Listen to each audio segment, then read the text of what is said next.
futura futura nonna del nostro maestro. Suggestionata dai racconti ancora vivi della Grande Guerra, narrò di terribili visioni di guerra avute tenendo in mano un elmetto da soldato.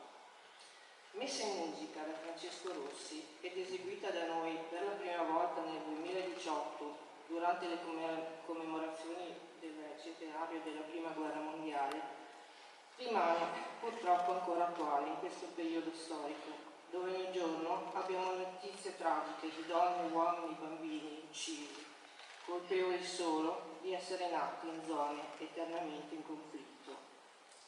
Ci sono nel mondo ben 170 conflitti. È alle vittime di queste atrocità che va il nostro pensiero.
canto tradizionale di Chioggia.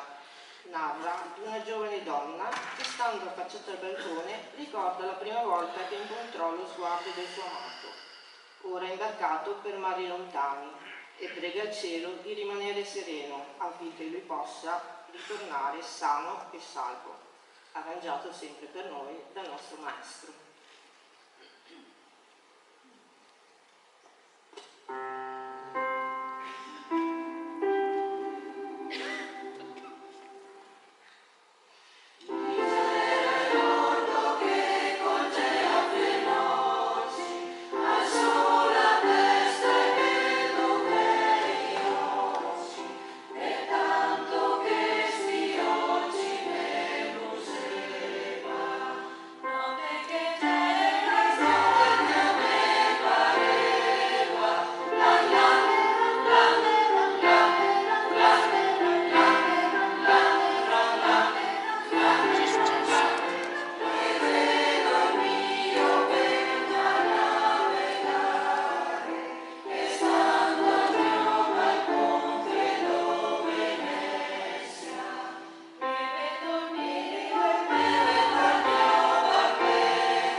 Un brano a noi molto caro e significativo.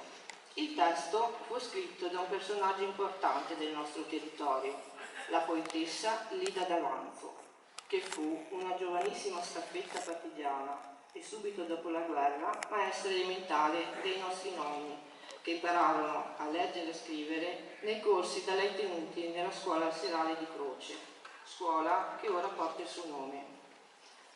Con questa poesia ci esorta a prestare attenzione alle cose che sembrano per noi piccole ed insignificanti, perché proprio in quelle possono nascondersi dei piccoli tesori.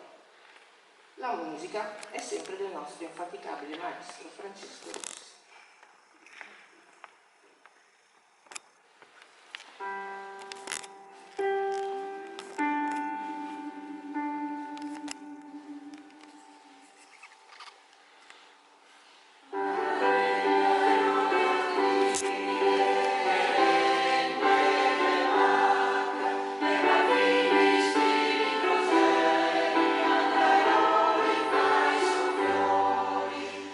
Glory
nostro ospite, i Joy Singer, il brano che fa da anello di congiunzione con il loro repertorio, Swing Low. Da parte del coro Le Voci in Volo va a voi il nostro ringraziamento per aver partecipato al festeggiamento dei nostri primi 10 anni. Arrivederci ai prossimi 10.